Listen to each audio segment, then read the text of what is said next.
ഒരു അവധി ദിനത്തിൽ രാവിലെ എണ്ണീറ്റ് ഒരു മോർണിംഗ് വൈബ് ഒന്ന് ആസ്വദിക്കണമെന്ന് എനിക്ക് തോന്നി.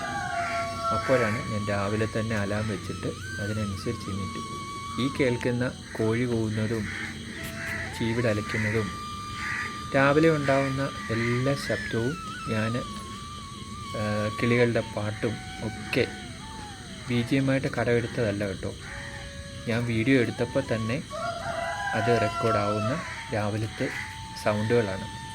നിങ്ങൾക്ക് ഇഷ്ടമുണ്ടെങ്കിൽ ഒന്ന് ആസ്വദിക്കാൻ ശ്രമിക്കുക. ഞാൻ ആകെ കടമെടുത്തത് അതിനകത്തെ ആ മ്യൂസിക് മാത്രമേ ഉള്ളൂ. ബാക്കിയെല്ലാം നാച്ചുറലായിട്ട് വീഡിയോ എടുക്കുമ്പോൾ മാത്രം കേൾക്കുന്ന സൗണ്ടുകളാണ് എല്ലാം. അതൊന്നും കളയാതെ തന്നെ അതുപോലെ തന്നെ പകർത്തി ഞാൻ അപ്ലോഡ് ചെയ്യാൻ ശ്രമിച്ചതാണിത്. ഞാൻ പറയാൻ വന്ന കാര്യം അതല്ല. രാവിലെ എണ്ണീറ്റു. അങ്ങനെ എന്നാൽ രാവിലെ കുറച്ച് ഇറച്ചിയൊക്കെ വാങ്ങിക്കാനായി എൻ്റെ ഫാമിലി ഫ്രണ്ടിനെ കൂടെ കൂട്ടി രാവിലെ തന്നെ ഞങ്ങൾ ആ മഞ്ഞൊക്കെ മാറുന്നതിന് മുമ്പ് ഇറങ്ങിത്തിരിച്ചു. നേരെ ആദ്യം പോയത് ഒരു ചായക്കടയിലേക്കാണ്. പോകുന്ന വഴി തന്നെ ഒരു അമ്മച്ചിയുടെ ഒരു ചായക്കട കണ്ടു. അവിടെ നിർത്തി ഞങ്ങൾ അമ്മച്ചിയല്ല, ഒരു ചേച്ചിയുടെ കടയിൽ നിർത്തി ചായ കുടിച്ചിട്ടാണ് പിന്നെ ഞങ്ങൾ നേരെ പോയത് ഇറച്ചിക്കടയിലേക്കാണ്. അവിടെ നിന്നും ഞങ്ങൾ ഇറച്ചിയൊക്കെ വാങ്ങിച്ചു. അവിടുത്തെ 2 ചേട്ടന്മാരുണ്ടായിരുന്നു. ഒന്ന് ഇറച്ചി കട്ട് ചെയ്യുന്ന ഒരു ചേട്ടനുണ്ടായിരുന്നു. അതെടുത്തു കൊടുക്കാനും പൈസ വാങ്ങാനും വേണ്ടിയിട്ട് വേറൊരു ചേട്ടൻ അവിടെ ഉണ്ടായിരുന്നു. വീഡിയോ എടുക്കാൻ അനുവാദം ചോദിച്ചിട്ട് തന്നെയാണ് അവിടെ വീഡിയോ ഞങ്ങൾ എടുത്തത്.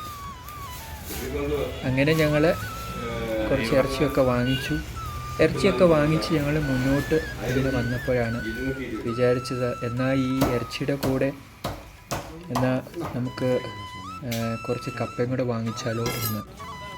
അങ്ങനെ ഞങ്ങൾ മുന്നോട്ട് വരുന്ന വഴിക്കാണ് ആ റോഡ് സൈഡിൽ തന്നെ, ഇതൊന്നും ഞങ്ങൾ പ്ലാനിലില്ലായിരുന്നു, വരുന്ന വഴിക്കാണ് ഇങ്ങനെ അവിടെ ചിക്കനും വെജിറ്റബിൾസും ഫ്രൂട്ട്സും ഒക്കെ വിൽക്കുന്ന ചെറിയൊരു മാടക്കടയാണ്.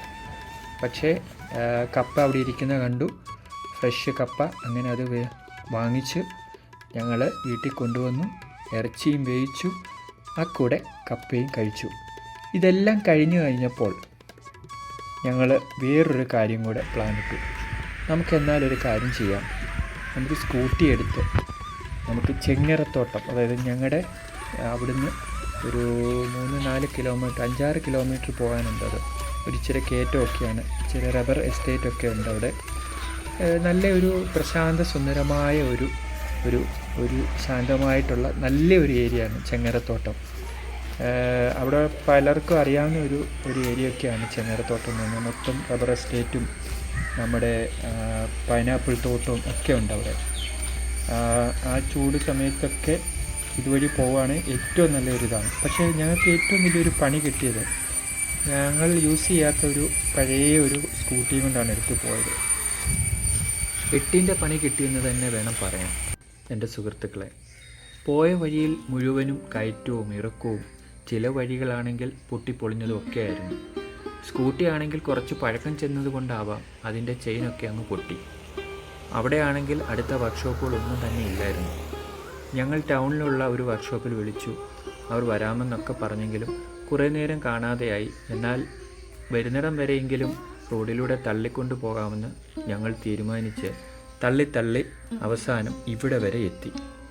ഈ കാണുന്നത് ഒരു ക്ഷേത്രമാണ്, അതായത് ചെങ്ങറ ക്ഷേത്രം. അവിടെ കാണുന്നുണ്ട്, അവിടെ ഒരു ബോർഡൊക്കെ കാണാം നമുക്ക്, ആ ക്ഷേത്രത്തിൻ്റെ പേരും എല്ലാം. ചെങ്ങറ ശിവപാർവതി ക്ഷേത്രം എന്നാണ് ഈ ക്ഷേത്രത്തിൻ്റെ പേര്. അങ്ങനെ ഞങ്ങൾ ഈ ക്ഷേത്രത്തിൻ്റെ അവിടെ വന്ന് കുറച്ച് നേരം അവിടെ നിൽക്കുന്നു. അതാണ് ഈ നിൽക്കുന്ന രംഗമാണ്. പുള്ളി ഇങ്ങനെ ഫോണൊക്കെ പിടിച്ച് ആ ആളെ ഇങ്ങനെ വെയിറ്റ് ചെയ്ത് ആളോട് സംസാരിച്ചുകൊണ്ടിരിക്കുകയാണ്. അതുകൊണ്ട് തന്നെ പോയ സ്ഥലം ഒന്നും വീഡിയോ എടുക്കാൻ കഴിഞ്ഞില്ല. പിന്നീട് വലിയ രീതിയിൽ മഴയൊക്കെ ആയി. ഇനി നിങ്ങൾ പറ, നിങ്ങൾ എന്ത് ചെയ്യും ഈ അവസ്ഥയിൽ? അതിൻ്റെ ഇടയ്ക്ക് ഈ കാണുന്നത് ഒരു ചെറിയ മാടക്കടയാണ്, നമ്മുടെ ഷീറ്റും കൊണ്ടുണ്ടാക്കിയ മാടക്കട. പണ്ട് കാലത്തൊക്കെ മാടക്കടകളൊക്കെ വളരെ സജീവമായിരുന്നല്ലോ. ഞാനിപ്പോഴും ഇതൊക്കെ വലിയൊരു നൊസ്റ്റാൾജിയ നമുക്ക് മാടക്കടയൊക്കെ കാണുമ്പോൾ. അങ്ങനെ ഞങ്ങൾ ഇവിടെ വരെ എത്തി.